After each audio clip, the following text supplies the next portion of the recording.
Hello, everyone, and welcome to the Zonda Wine Podcast. My guest today is Tor Kenward. Tor, thank you so much for being here. Thank you, Sean. And I'm pumped for this because you can't talk about Napa Valley's modern history without talking about you.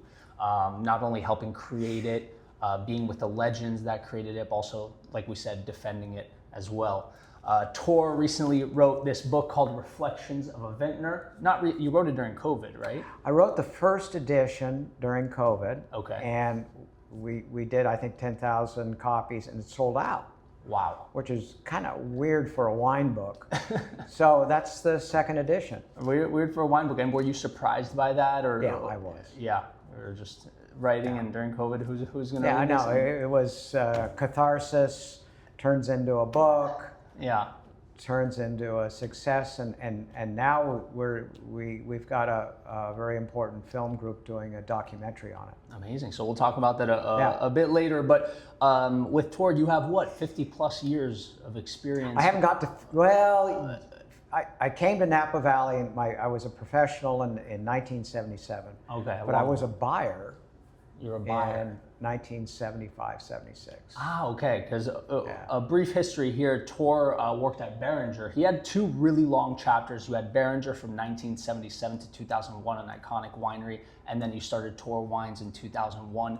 But within those two long chapters, you did a lot of things, and you helped really create a base for what Napa is today. And people think, okay, Napa Valley, great wines, great Cabernet. I personally believe it's the cradle for Cabernet Sauvignon, but that's not an overnight success. It takes a long time to create these appellations in these regions like Bordeaux, Burgundy, which takes some time longer. Okay, fire alarm. Well, we're evacuating. We're not evacuating because we got Tor here and there's no shot we're evacuating, so we're going to keep it going. Tor, you started in 2001 and you source single vineyard Cabernets across the valley, correct? Yes, Awesome. yes. I'm a big believer in single vineyards. You know, I think it's the biggest challenge a winemaker can have is to express a small piece of land or a block within that small piece of land. Yeah. And record it for that vintage. Exactly. You know, if you're working as well, let's go back. Do you want to go back just a few? Yeah, let's go back. If you go back to 1961, I didn't get there till later. There were only 387 acres of Cabernet in Napa Valley. 300. Say that again. 387 acres of Cabernet in Napa Valley. Okay. And when I got to Napa Valley in '77, there were less than 50 wineries, and there were a few more acres. We have over 25,000 acres now. So if you take that period of time from the last 50 years, Napa Valley has gone from 0 to 60 in almost about 2 seconds. Yeah. In modern history. It's one of the great American success stories, and obviously there are headwinds now that a lot of people are talking about. Exactly, but going back to that, was it just you saw the demand soar? Was it a blend of the marketing of the wine with you and Robert Mondavi? Was it the quality? What was that growth? It was sort of like everything came together like lightning at one time. Mm-hmm. You had Americans for the first time actually going to Europe. You had the big planes were now coming in, and you know, up until after almost into the 70s, there was not a lot of European travel. So a huge part of the population was finally getting out of the United States. They're getting exposed to fine wines and food. East Coast certainly much more than the West Coast at the time. So you had people traveling a little bit more, and incomes started to, and you had Julia Child. Exactly. You had, this culinary interest that wasn't really there after the war, and for a few decades after that. You had incomes, the average income was rising, and you had all of a sudden this interest in fine wine and food expanding outward at a level that in the history of the United States we've never seen before. Mm-hmm. Yeah. So you had dreamers like Robert Mondavi, whose parents had been in the wine business and, just sort of inked out a living. Exactly. And others, when I came in the 70s, that was the year after the Paris tasting. Yeah, the 1976 Judgment of Paris, which we can get into a little bit more because it is interesting, and it has some modern history now too. But you had people traveling more, people spending more, and then this interest in domestic wines as well as European wines. And then you had these cowboys, and I consider all of us there in the 70s and into the 80s as cowboys, just trying to feel it all out. Exactly. Thinking that, we can go mano, just put us in the ring. Yeah. And the Chateau Montelena, the Chardonnay, is really what kind of exploded everything, right? Bottle shock. Yeah, bottle shock. That's Bottle Shock, and Stag's Leap was the Cabernet that won exactly, that tasting. with Warren Winarski. And there was one thing that was super interesting. Napa is a huge wine tourism hub. It's the center of wine for the U.S. But early on in the 70s, you were saying that the wineries didn't even want tourists there. Is that correct? It's one of the great stories. Get out! I don't want you. And I'll give credit to Andy Beckstoffer because he told me the story. The Vintner group in the early 70s would get together and with growers mostly and producers. Not a lot of producers, more growers. And the mantra with that group of people was, don't let the sun set on the tourists. They did not want people to stay in the Napa Valley. Mm-hmm. They wanted them to come up, buy a little bit of, and there was no tasting fees. There was absolutely no destination restaurant whatsoever. Mm-hmm. There were no real hotels.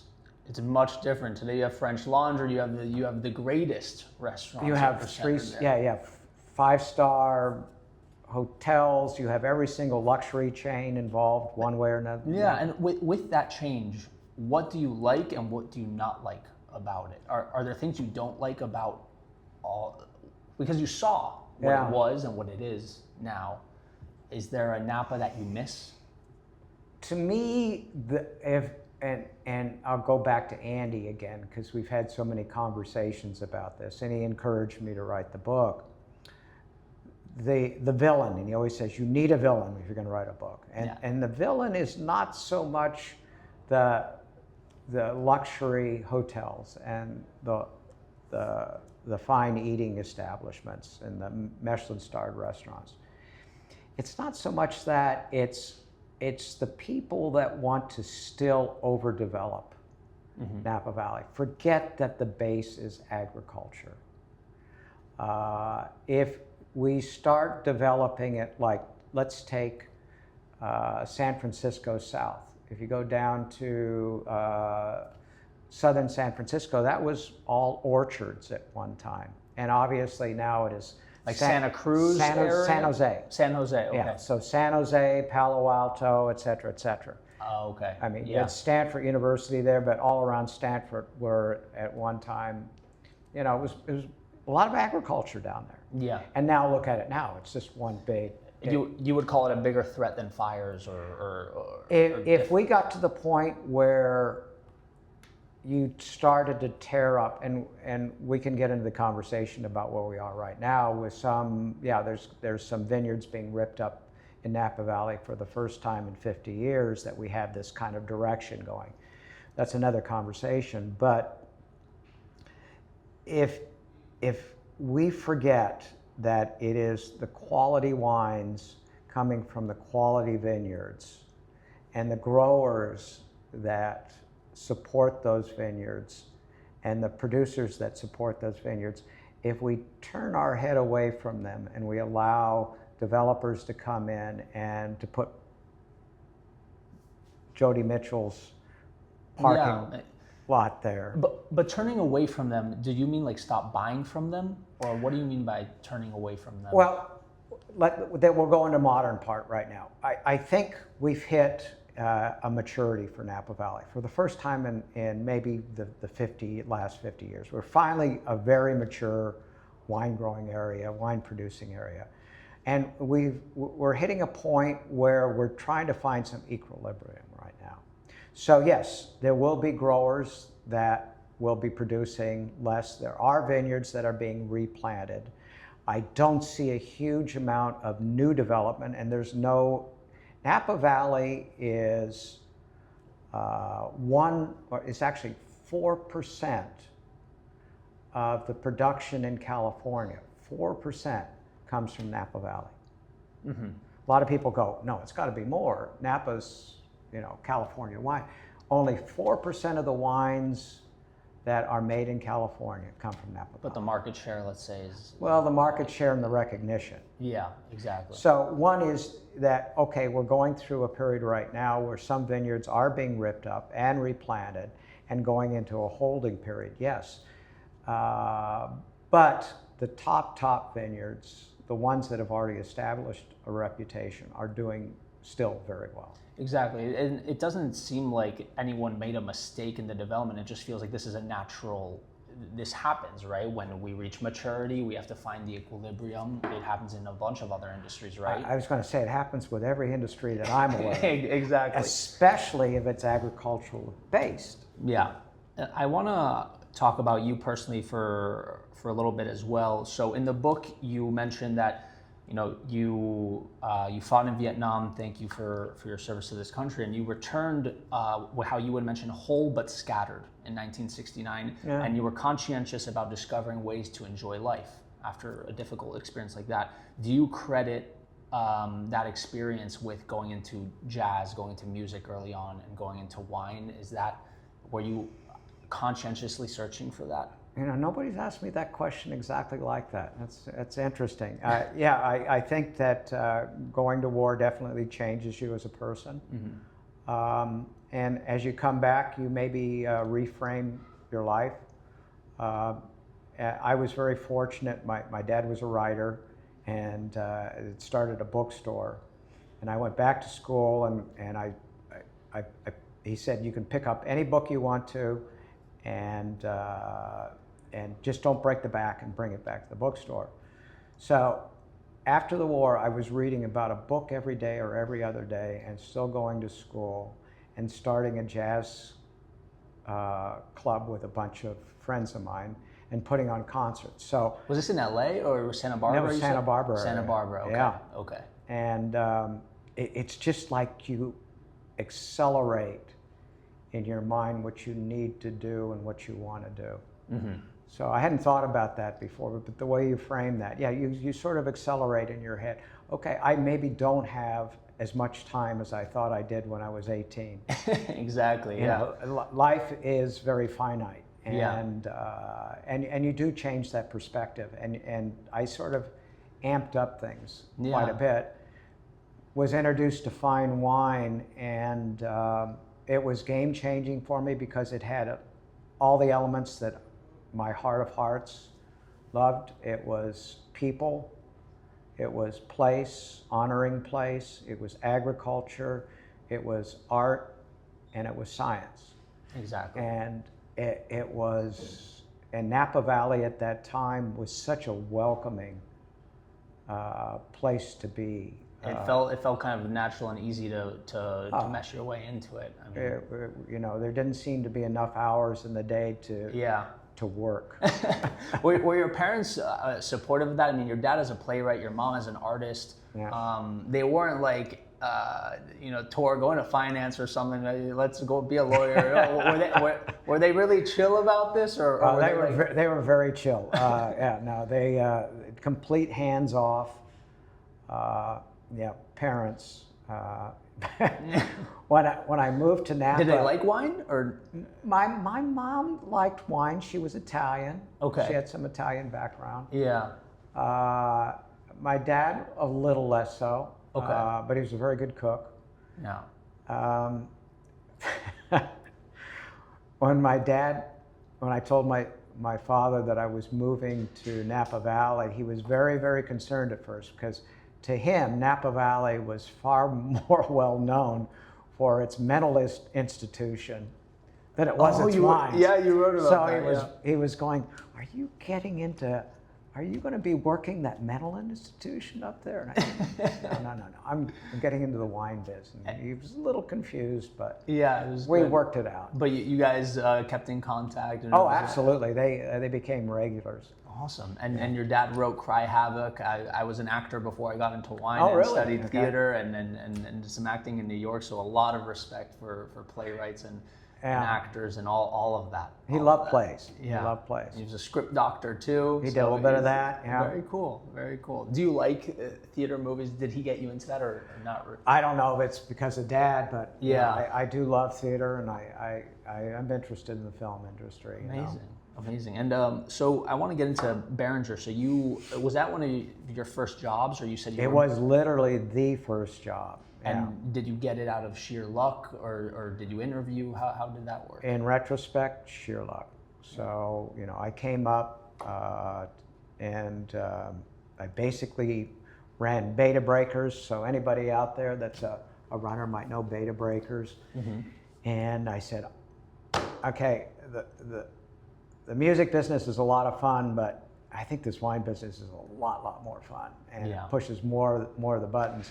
So I went up and I heard of one winemaking job and then one opening at another winery. And the winemaking job was at Spring Mountain with Mike Robbins, who was a little bit of an iconic person who never hired anybody for that job. But I applied for that job because that was my heart of hearts.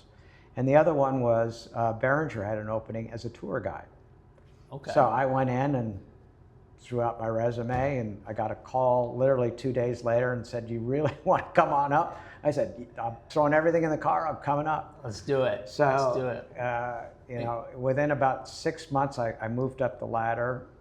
You became like a vice president in 3 years. Yeah, I did. So passion was running that.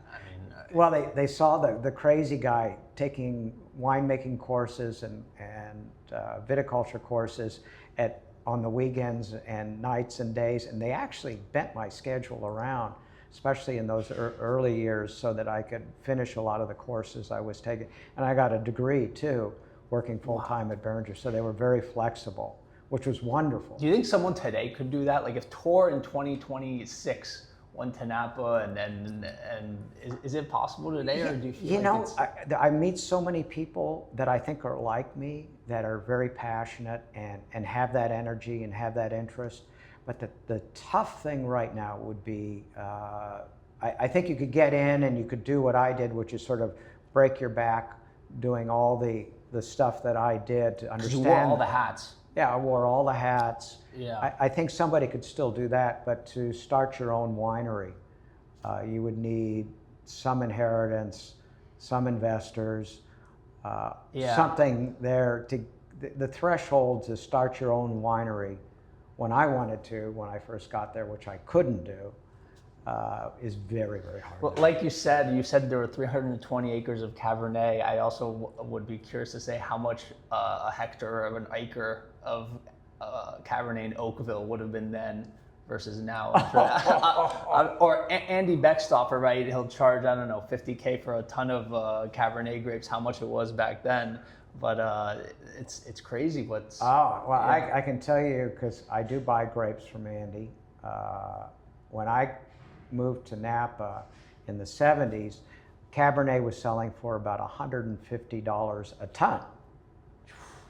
Oh my God. So I'm paying Andy now $50,000 for a ton. A ton. But that's also his business model, which is interesting. How does it work? Basically, it's a by bottle price. Right. I think Andy started off as a by acreage and then a tonnage price. Yeah. And then it was almost like 20 years ago, he did this revolutionary thing that no other grower had done at that time, or even dared to do at that time.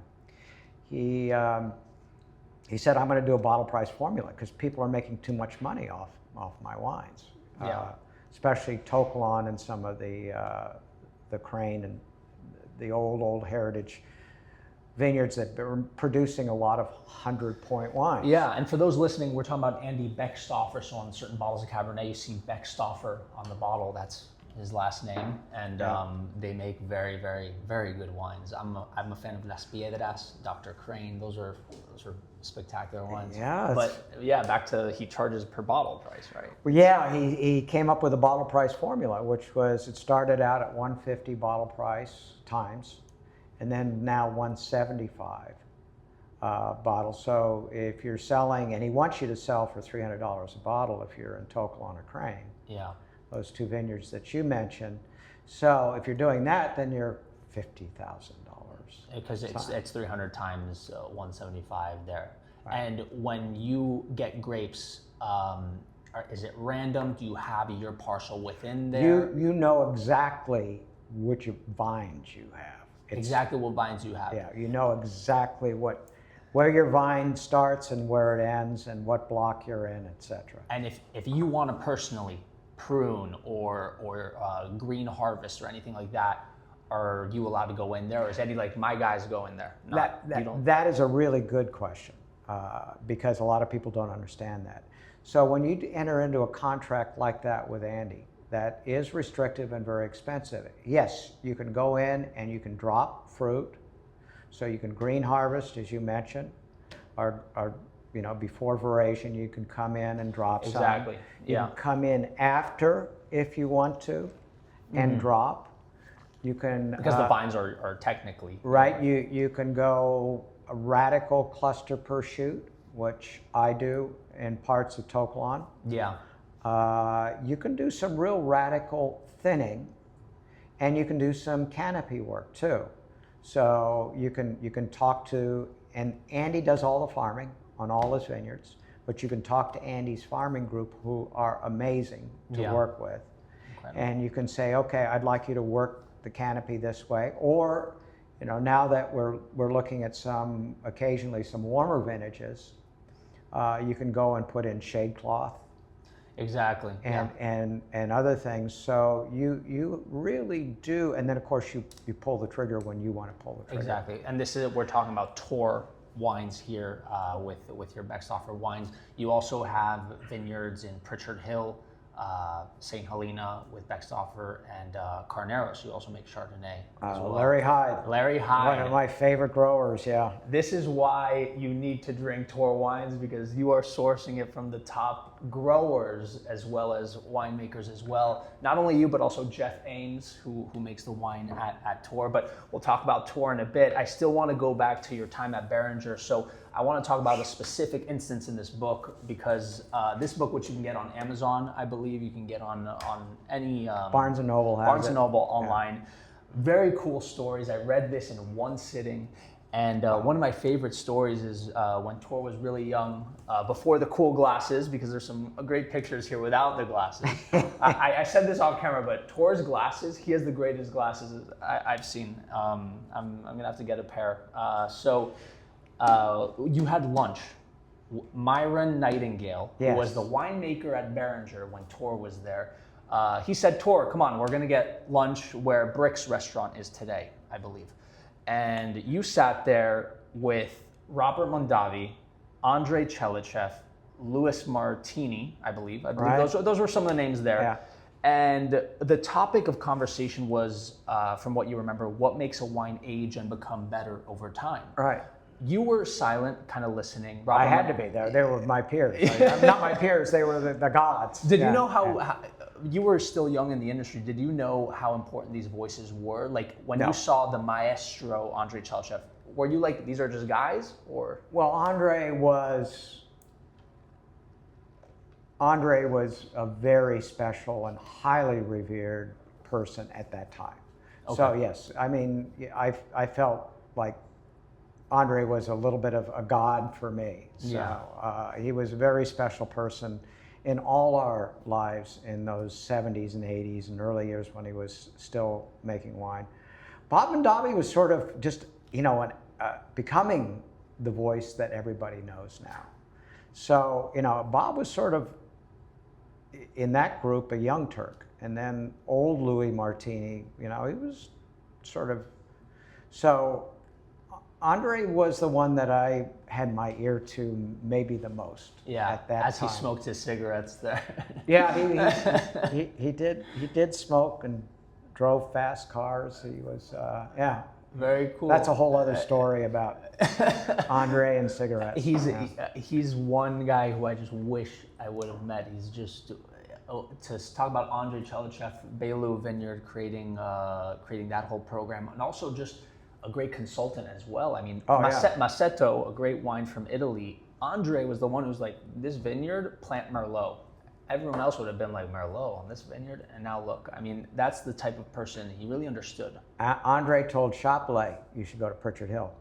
No one was up there. Yeah. Andre told Jordan, well, you could plant this place over in Sonoma. He knew what to plant there.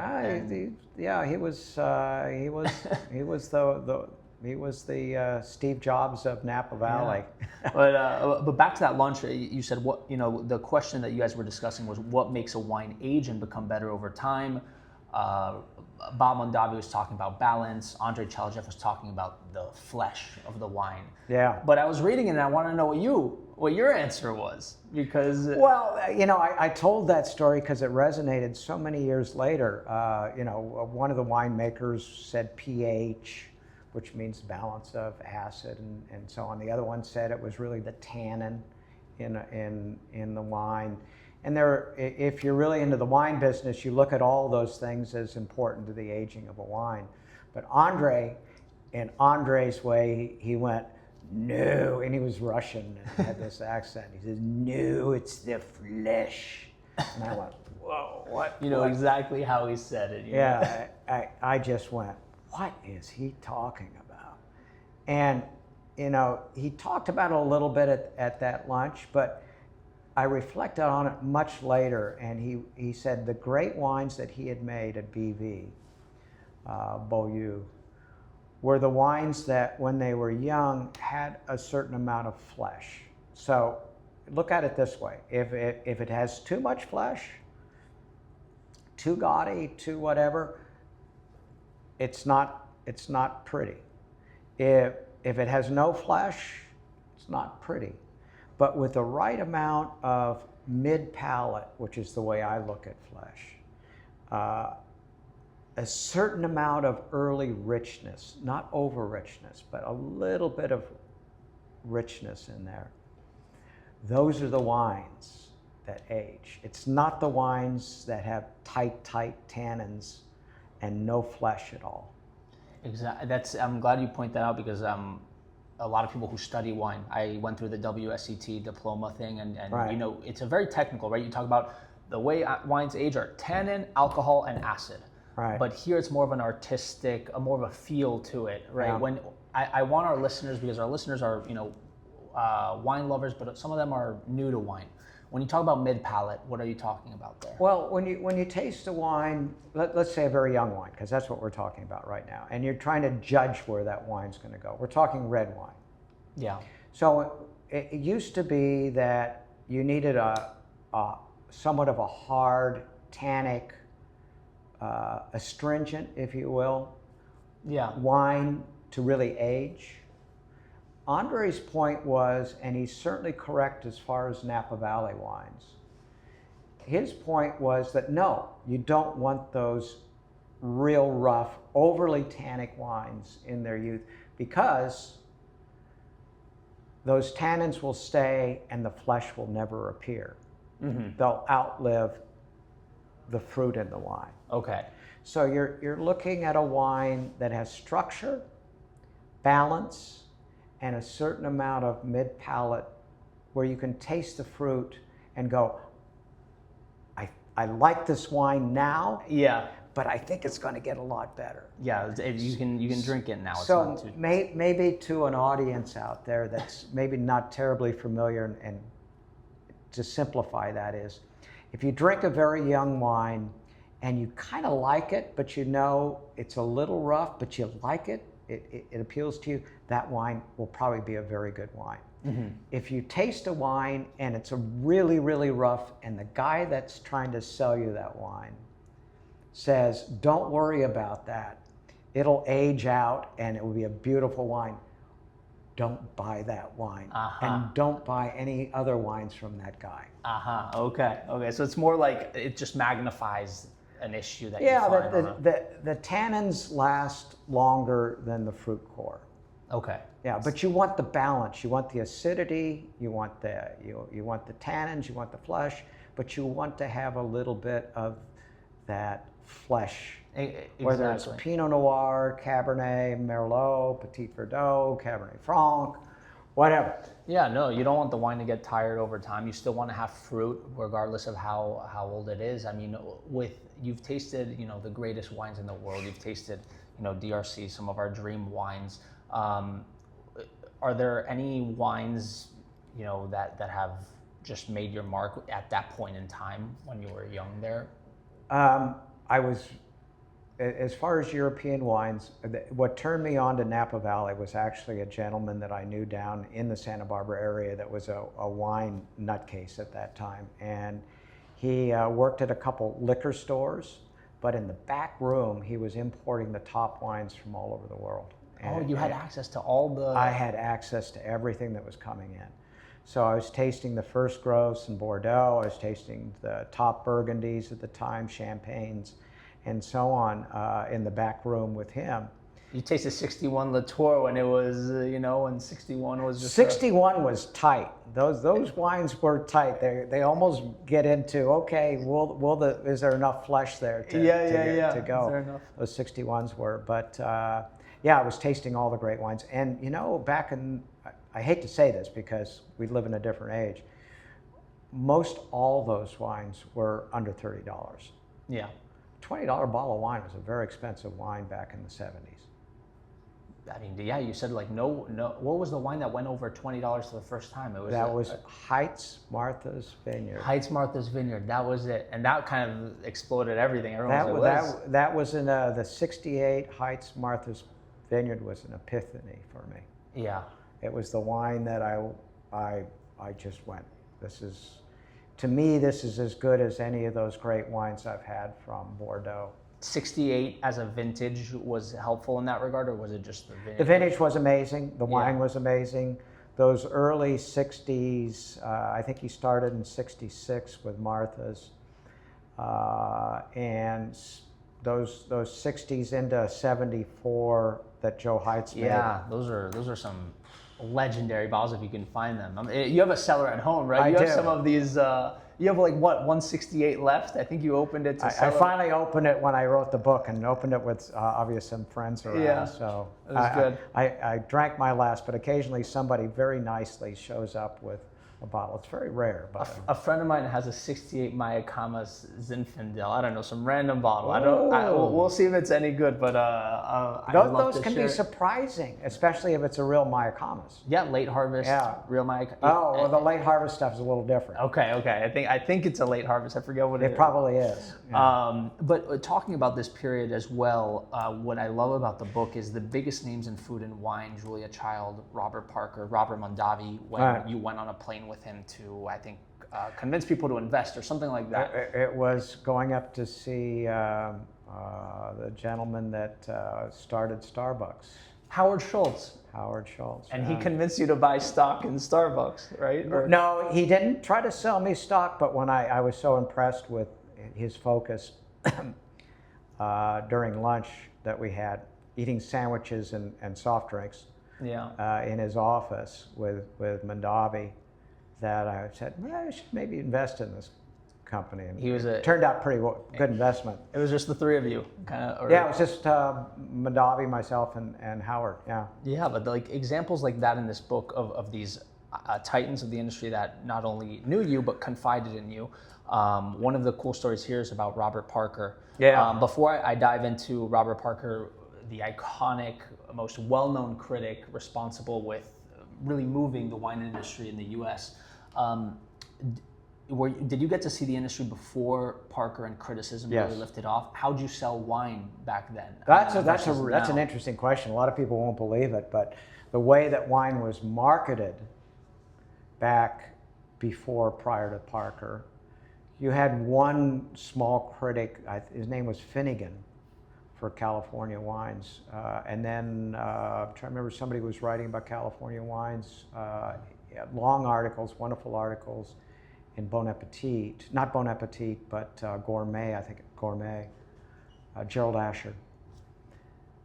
But there were no real critics, and Parker changed the dynamic entirely. What wineries were marketing their wines is submitting them to fairs and getting gold medals. So what, like a New York wine? Like No, there was Orange County Fair, there was Sacramento Fair, there was this fair, there were some international fairs. So it'd be like competitions, right? Competitions. This wine got a gold medal or something like that. Okay, that's how it was marketed. That's how, and people won't believe it, but that's how wine was marketed almost for a century. Yeah, and now it's 99 points, 100 points, and all that, which, there's opinions that you can give about points, but I think they're really, really good at guiding consumers. I go to Costco sometimes, or I go to a store, and I love watching people buy wine. And like, I always overhear them, this one got 93 points. No, this one got 94, let's take this one. And it's so crazy how, when you're in the industry, you're like, points, it's subjective, all that. But then you're like, this is how we sell wine. This is how we make money, right? Yeah, I mean, people don't have a huge amount of time in their lives to spend hours dissecting wine critics and then going to the wines. There are people that do, and a lot of people that we know do spend that time. Exactly. But the average person going to buy a bottle of wine for dinner that night or for a dinner party, no, they're looking at points. They're looking. Exactly. Oh, what made Robert Parker so special, knowing him? He's still alive. I think he lives in Baltimore or something. He's around. And I'm participating in a documentary on Robert. They asked me to go back and spend some time with Bob or Robert and talking about the past. It was just right place, right time, right person. He is a bit of a savant. He was able to taste a lot of wine and just write. He wrote really incredible tasting notes that got people excited. Yeah. Very colorful descriptions of the wines. They made the average person reading that description going, I got to get that wine. Mm-hmm. And not a lot of people had done that well up until that point, if well at all. Yeah. So he made these wines sound like you had to try these wines. Exactly. And that wasn't Bob being the salesman. He was incredibly passionate about what he was doing. Mm-hmm. A lot of people, there's some negative comments that I still hear about Parker and how he Parkerized the industry and so on. But if you really go to the man himself, he was so passionate about what he was doing, you could not buy him. Mm-hmm. So you could not buy him lunch, you could not buy him dinner, you could not give him a free bottle of wine, you couldn't do all that. And his integrity was firm. His integrity never changed. Yeah. He held on to that. So you got to give him credit for that. And at that time, and up till then, that a lot of wine critics, there were cases of wine being deposited in the back of cars. No, of course. It's and I'm not pointing fingers. No, we're not naming anyone. But that was happening. It's why I couldn't be a critic. I mean, I don't think I could be a critic because it's just, I don't know. It's so, you have to crush people literally because you work so hard in the vineyard and you get 92 points and a terrible review.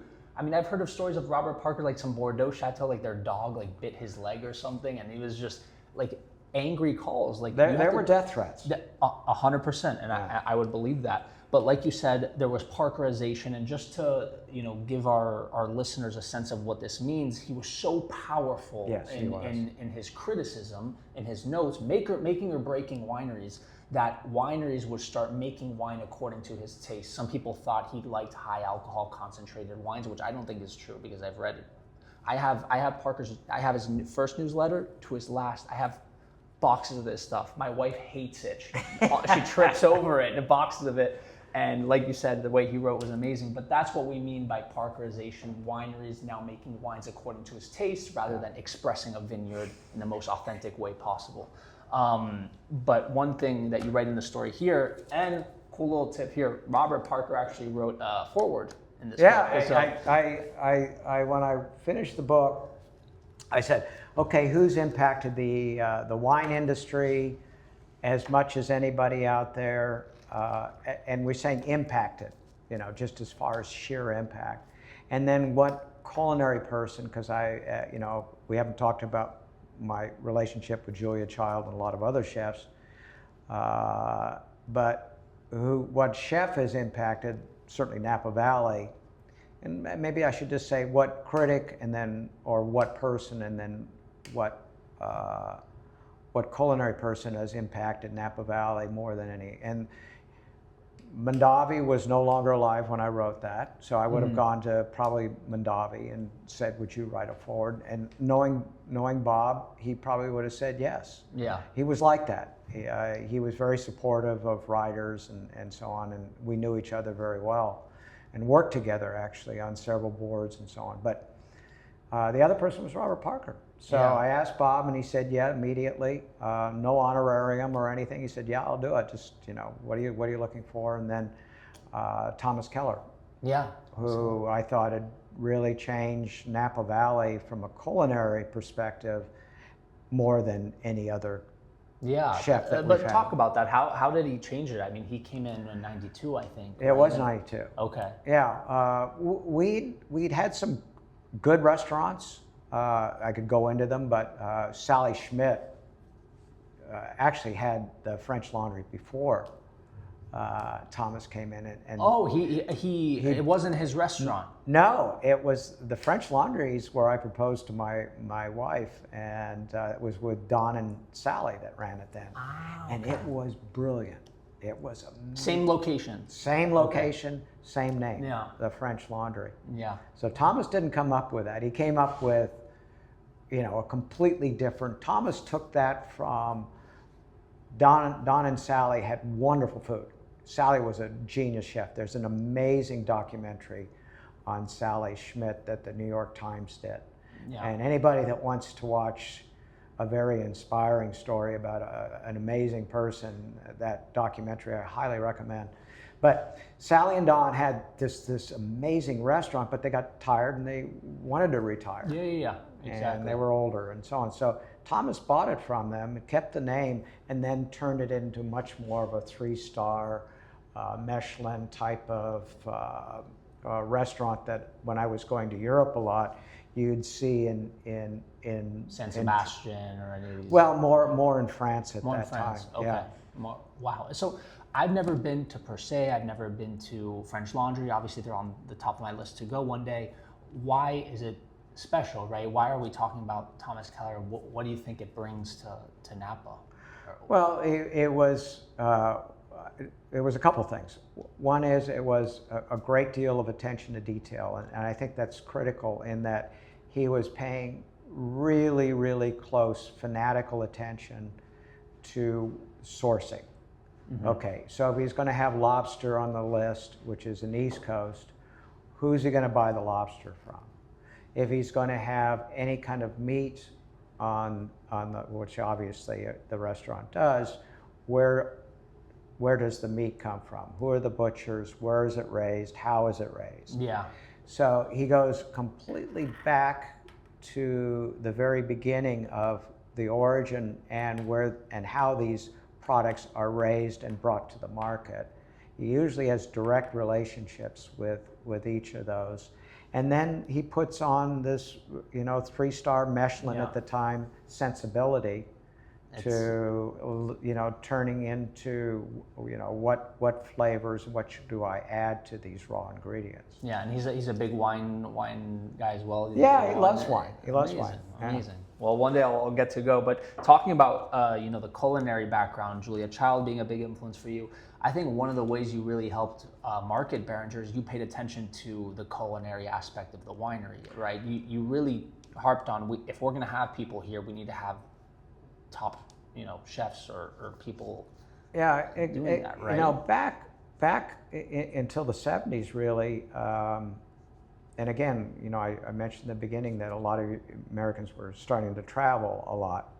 I think this is true with Bob Mondavi and certainly myself, is that we were going to Europe and spending time. We were going to the fine restaurants and we were going to the producers, But when you went to a producer in Europe, you were given hospitality that was unlike anything we were doing in Napa Valley up until the 70s. Yeah. So you were getting, if it was lunch or dinner, you were getting 3 to 4 course meals. Yeah. The first meal I had in Europe was at Chandon or Moet. It was in a private residence, and it was a 6 or 7 course meal, all paired to different wines. I had never experienced anything like that in my life. You felt special. Oh, yeah, it was everything, you know, and you know, I think I can say this for Bob, but for myself, you return to Napa or, you know, early wine country, and you go, this is what we need to do to be successful. Yeah, and you'll never ever forget that winery as well. Like, I have these incredible experiences. I was in the Rhone Valley and then Champagne as well, and then when you go there, like, the guy opened a bottle from your birth year. You're just standing there and you're like, let's open a 48 Dom Perignon. And you're going, I'm on another planet. But no matter what, you're always going to have a piece of your heart, you know, there. And that's the point. Yeah. I think that's the point. So if you have that kind of attention and somebody's doing something that special for you as a consumer, as a potential buyer, you're never going to forget that. Exactly. And with TOR Wines, do you have a similar philosophy there? Absolutely. Can people go there? Do you have a space? It's appointment only, but yes, everybody that visits us, we try to, you know, make sure that it's an experience that hopefully they'll never forget. Absolutely. And so, you know, when we talk about when you were at Beringer, you were there, what, 23, 24 About years? 23 years, 24 years. 24. When was the moment when you're like, I want to start my own winery? I mean, it was from the beginning. From the to 24 years to make the money, gather some money, and get or experience as well. What had happened, you know, we went through a lot of changes. If you're in the business world, we went through all of them, from going public to being bought and being sold over those years, expanding, building wineries. Because Nestle owned it at one point. Or something. Early, very early, and then it was TPG got involved as investors. Then it went public. Then it was sold to the Australians. It was a wild carpet ride. Yeah. And finally, at the end, when it was sold, I was a senior sort of partner or whatever. So I had a lot of stock options that put me in a position where I could actually start a winery. Yeah, I see. And up until that moment in time, I had not had that. It was always going to be, if I was going to leave Beringer, I would need to take on partners. I would need to have, you know, money that I didn't have. Exactly. Or like you wouldn't have 100% ownership. Exactly. In that. And I'm sort of a stubborn old guy, and I really wanted to, when I did it, to make it 100% family owned. Yeah. Make our own decisions on what we wanted to do, and not have a heavy investor's influence. Yeah, and your wife Susan, and you had 2 kids at the time? Yeah. Or you felt that support there at home as well? Oh, they were great, Yeah, they were all in on the family thing. And early on, you had access to, you probably had great relationships to feed off of with Andy Beckstoffer to source really good grapes for TOR Wines. In terms of winemaking, were you making the wines there? Because you had Thomas Rivers Brown as a consultant. How did winemaking work at the start? Was it? Yeah, I'd always respected Thomas, and this is really before he became the uber famous winemaker that he is now. And he was just expanding his role as being a winemaker for quite a few wineries, which he is still, and a very good winemaker, excellent winemaker.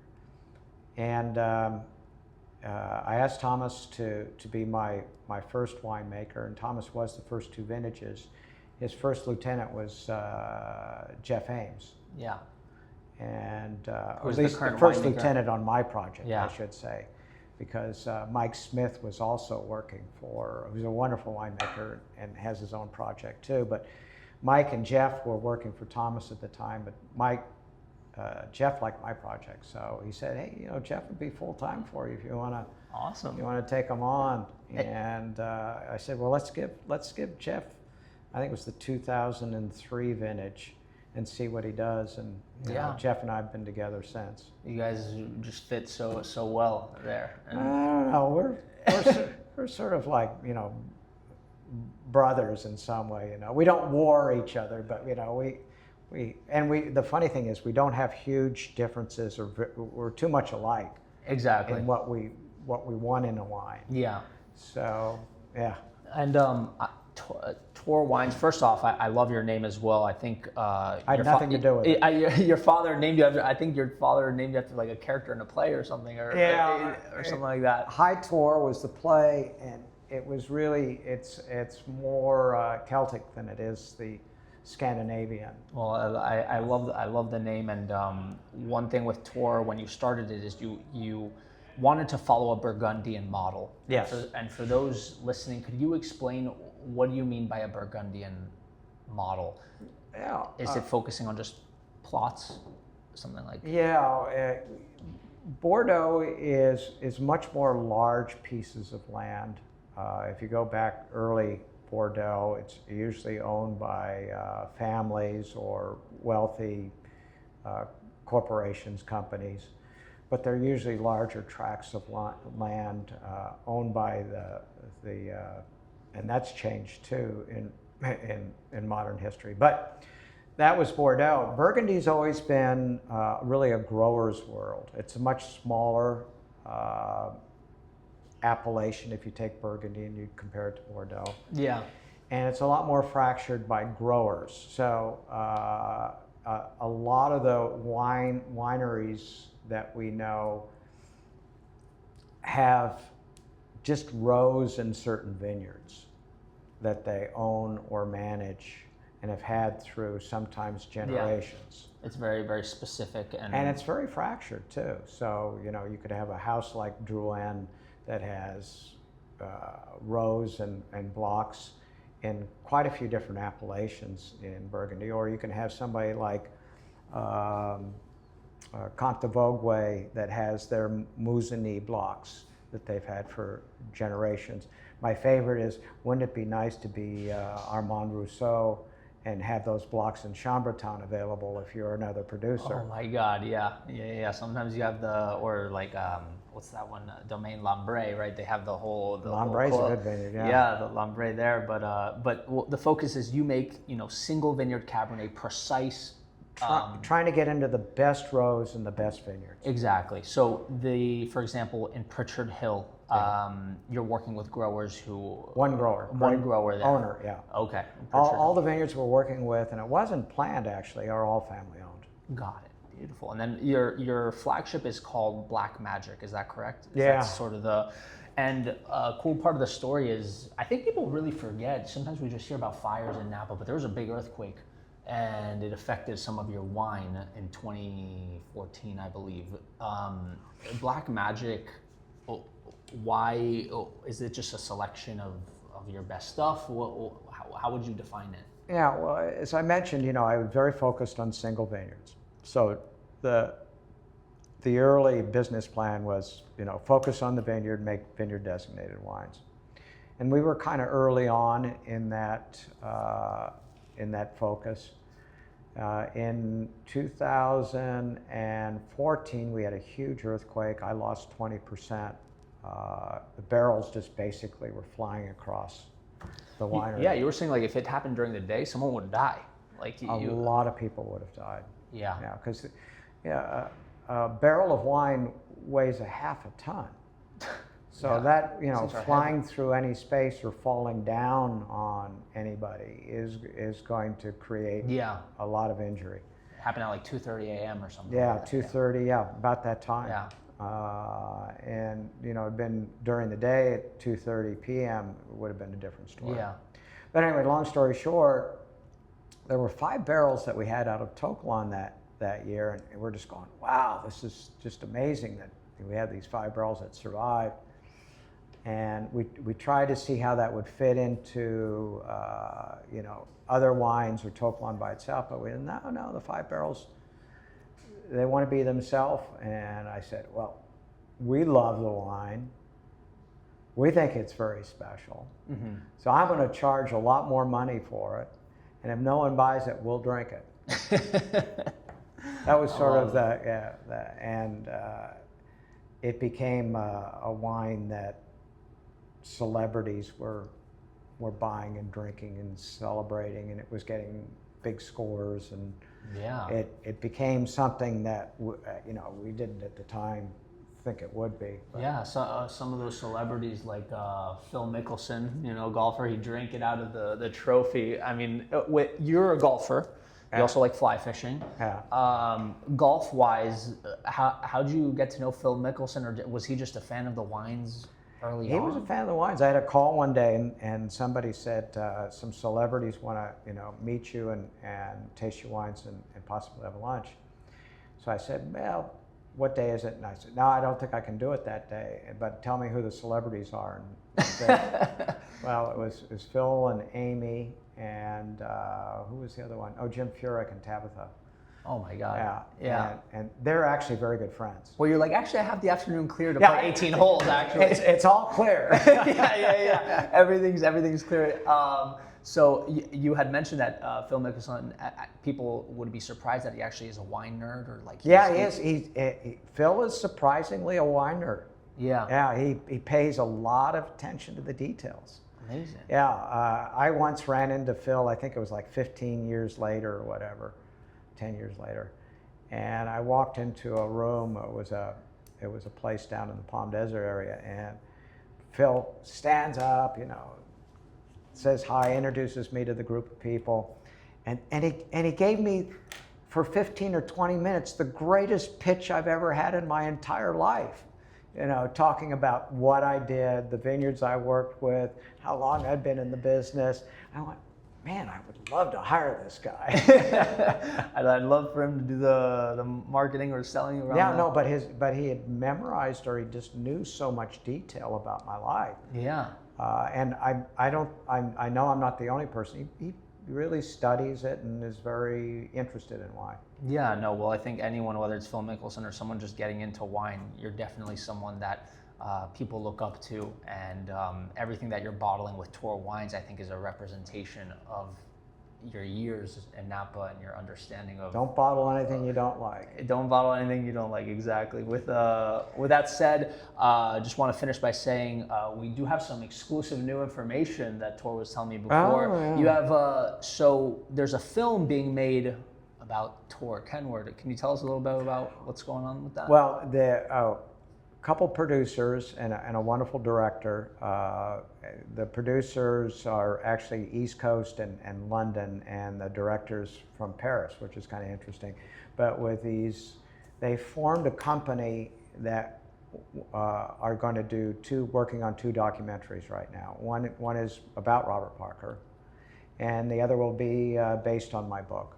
Incredible. So we'll have the Napa Valley story, and you'll have the wine critic story that, hopefully. Incredible. Goes hand in hand. I'm very excited. Very excited. Did it wrap? Do you have a release? No. Well, it's not wrapped at all. We've definitely gone into some considerable filming on both. Okay. But I think the ETA on it is toward the end of the year. Incredible. Yeah. 2 legends, 2 incredible documentaries. Until that documentary comes out, in the meantime, highly recommend you get Reflections of a Vintner. You're not only going to learn about Tor, but you're going to learn about the people that made Napa what it is today, where some of the greatest wines in the world come from. Tor, I don't have wine, but I'm going to shake your hand. Thank you so much for being here. And thank you for making great wine. Looking forward to talking again. It's a good life. Thank you. As Bob's used to say. It's a good life, exactly.